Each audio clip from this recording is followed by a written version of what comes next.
Bonjour et bienvenue sur la chaîne de Papa Blogueur. Aujourd'hui, j'ai reçu un nouveau test de produit, enfin même deux en fin de compte, c'est relié. Hop, hop. Donc c'est le Nokia X30 5G et sa coque de protection en plastique recyclé. Donc on peut avoir déjà de base un truc très intéressant, c'est que les paquets sont en papier recyclé crafté.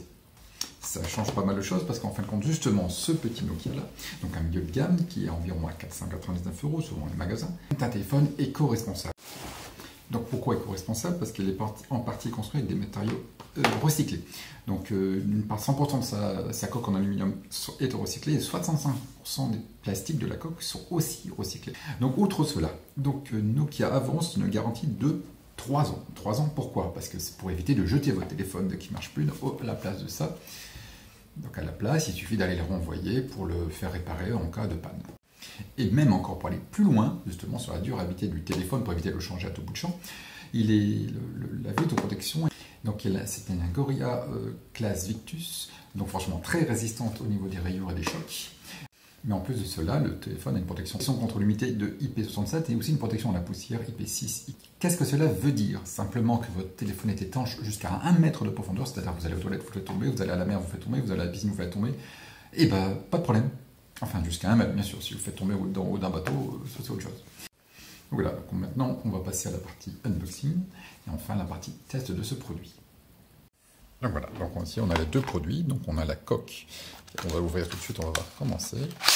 Donc voilà, c'est une coque en plastique recyclé qui permet justement de pouvoir protéger l'appareil tout en étant transparente, résistante et totalement recyclé. Donc comme je disais, le packaging est en papier craft recyclé. Donc c'est déjà un plus par rapport à la concurrence. Dedans on trouve le téléphone emballé.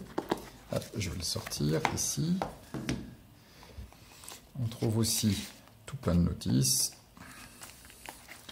C'est pareil, on va l'enlever. Donc notices dans toutes les langues.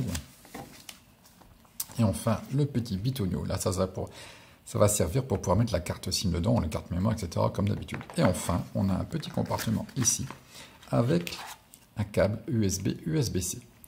Alors, à savoir qu'il n'y a pas de chargeur fourni avec l'appareil. Justement, Nokia est en faveur d'éviter justement de fournir des chargeurs à chaque fois. Ça permet de diminuer la production de chargeurs inutiles. Parce que déjà, on peut l'utiliser sur un chargeur déjà existant ou sur un appareil possédant une prise USB comme un ordinateur. Donc, comme précisé précédemment, il y a une extension de garantie de 3 ans pour limiter les changements intempestifs de votre smartphone, 3 ans de garantie, 3 ans de mise à jour du système d'exploitation et 3 ans de mise à jour de sécurité mensuelle. Donc voilà, donc ça permet justement, dans cas de problème, il suffit de retourner le téléphone et puis ensuite de se le faire réparer. Bien sûr, dans la limite des conditions de réparation. Le téléphone maintenant. Donc hop, là il est dans un petit poche de protection. Si on enlève, zouf. Donc on a un téléphone qui est gris, il existe en bleu aussi. Donc derrière on a déjà là, on peut voir les deux caméras, le flash. Sur les côtés on a le bouton pour le mettre en route, le son comme d'habitude. Ici on va pouvoir mettre seulement la carte SIM. Avec le petit trou, comme je vous montrais tout à l'heure, avec le petit bitonio qu'on va mettre dedans. Ici, on a la prise USB. Ici, elle est sûrement les micros un peu partout. Enfin bref, voilà. Donc, très simple. Donc, au niveau des dimensions, donc la hauteur fait 158,9 mm. La largeur fait 73,9 mm. Et l'épaisseur fait 7,9 mm à son tour. En diagonale, on a 6,43 pouces pour un poids total de 185 grammes. Donc c'est un téléphone Android qui fonctionne forcément en 5G et en Wi-Fi, donc pas la 6G, donc il est limité à 5G, c'est bien précisé. Donc avec du Wi-Fi 2,4 GHz et un Wi-Fi jusqu'à 5 GHz. On peut passer de l'un ou l'autre ou les deux en même temps en fonction de sa connexion, si elle est intelligente ou pas avec sa box. Il y a un espace de stockage de 128 Go, une RAM de 6144 mégaoctets et l'écran c'est de l'AMOLED. Donc excellent pour pouvoir regarder des vidéos, pouvoir jouer à des jeux. Donc maintenant on va le tester. Donc moi je l'ai déjà ouvert, je l'ai installé, donc j'ai paramétré mon empreinte. On peut aussi le faire aussi avec des symboles, on peut le faire aussi avec un code PIN, on peut aussi le faire, faire l'ouverture avec une reconnaissance faciale, etc. Donc on a franchement le choix. Bon, forcément, moi j'aime bien cette option-là. Hop, et je l'ouvre, elle est là. Donc j'ai reparamétré déjà toutes les applications par rapport à mon ancien téléphone, dont j'ai besoin d'un simple glissement de doigt. Bah forcément, comme d'habitude, ça c'est pas nouveau, on a accès à toutes les applications, les jeux, les applications, etc., etc. Si on tombe en haut, on a ici à gauche les informations. Ah bah, pas de bol, Ferrari a encore perdu, etc., etc. Bon, donc voilà, et si on descend vers le haut, donc on a le Bluetooth, on a le Wi-Fi, on a les données mobiles, etc., etc., comme d'habitude, hein, il n'y a pas de nouveauté. Et si on clique vers la gauche, hop, voilà, on a encore le mode avion, les points d'accès désactivés. On clique ici, on a tout le paramétrage de l'appareil, qu'on peut retrouver d'ailleurs dans les applications en dessous. Donc les réseaux, notifications, la batterie. La batterie, normalement, tient 1 à 2 journées en fonction de son utilisation. Donc, c'est une batterie moyenne. Certains téléphones que j'ai pu tester précédemment avaient une super grande batterie. Donc, on a ici toutes les informations nécessaires au paramétrage de son appareil. Hop. Alors, pour les applications en cours, il faut faire ça. Et on appuie, ils s'en vont. Donc, après, c'est de l'Android. Hein. Il n'y a pas vraiment beaucoup de secrets. Donc voilà, on va regarder au niveau des caméras arrière. Le module caméra à l'arrière de ce téléphone possède donc 2 objectifs, ce qui vous donne plus d'options pour prendre de superbes photos. Donc l'appareil photo a plusieurs modes. La nuit, hop. Ah bah il y a mode trépied aussi. Donc active automatiquement lorsque l'appareil est immobile ou fixé sur un trépied pour capturer une vue nocturne à longue exposition, etc. Il y a encore ça, voilà.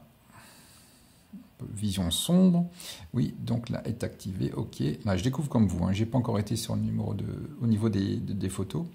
Donc on a le dual side, vidéo style, temps écoulé, panorama, etc. Hop. Ici on a quoi? Le photo classique, la vidéo, mais qu'est-ce que j'ai fait?